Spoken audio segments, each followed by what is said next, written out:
welcome to Godly Thoughts with Komatasi. Today our scripture reading is coming from Nehemiah 4 verse 2. We hear the story of how Sanballat heard that Nehemiah and the Jews were planning to rebuild the walls. In fact, they were now rebuilding, and he became very angry. And he says, what are they doing? Do they think they can rebuild the wall with a few charred bricks, a few charred stones? He went on to say a lot of things there, expressing his anger. He said, do they think they can build the wall with a few sacrifices?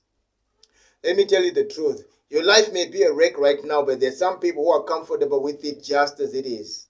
They'll only start speaking the moment you try to make something of yourself.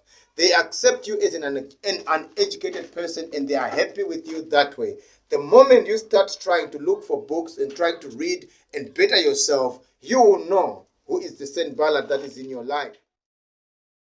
It could be, and it may be, someone you thought was a friend. There are people who don't mind as long as you are not pursuing education, as long as you're not trying to get a license, as long as you're not trying to take care of your mother, your father. They are happy with you that way. They are your friends.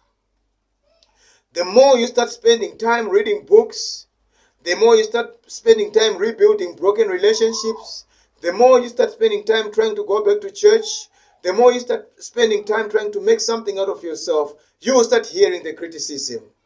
They will start sending funny messages, inquiring on your progress, telling you to quit, telling you are wasting your time. What do you think you're doing?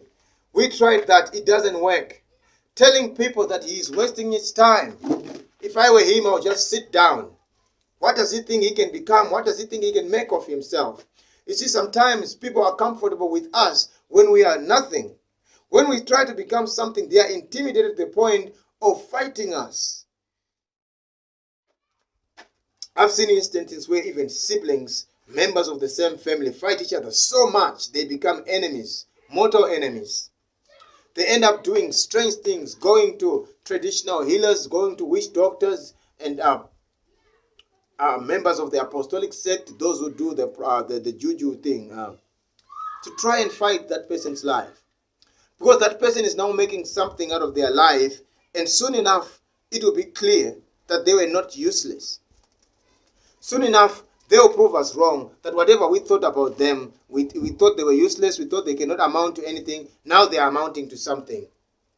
So we need to think, the kind of people I surround myself with, if I tell them, friends, I am thinking of going back to school, are they going to be the kind of people who encourage me to go to school and say, hey, whatever you need, we are there to help you to make it? If I say, guys, I want to bring my wife back, are they the kind of people who are going to encourage me to do good, or are they the kind of people who are going to mock me and laugh at my efforts to bring my family back together? There are some people who only want to be friends with me when my family is completely broken. But when I try to bring my family back together, bring everyone back to the fold, they will fight me tooth and nail to make sure I don't succeed. This is the story of Sanballat. Sometimes when you plan, don't always consider everyone. Consider the plan, the possibility of it succeeding, what you need to do to make it work, who you need on your team, and how you can make it. Sometimes we consider the intentions and the plans of people who never wanted us to succeed in the first place, and those people who never rejoice even after we have done our best to make it happen. They will mock our efforts. They will tell us we should have never tried. Sometimes these people are the voices in our heads. They are not real people who move, walk among the living. They are voices in our heads. Every time you try, the voice in your head tells you, you are a failure, you are nothing, you can't do this. Others of your age are driving certain types of car. They are living in certain types of houses. If you were meant to succeed, you would have made it by now.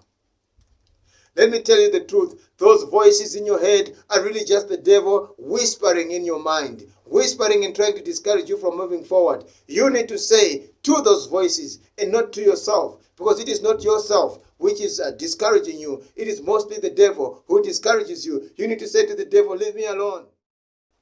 It doesn't matter how many times I'm going to fail. I will keep on trying. It doesn't matter how many times I've prayed and haven't gotten answers. I will keep on praying. But some prayers need to be repetitive. Sometimes you have to do it over and over until it works. So today, say to the discouraging voice, I am moving forward. I don't care what you are saying. Ciao and have a blessed day.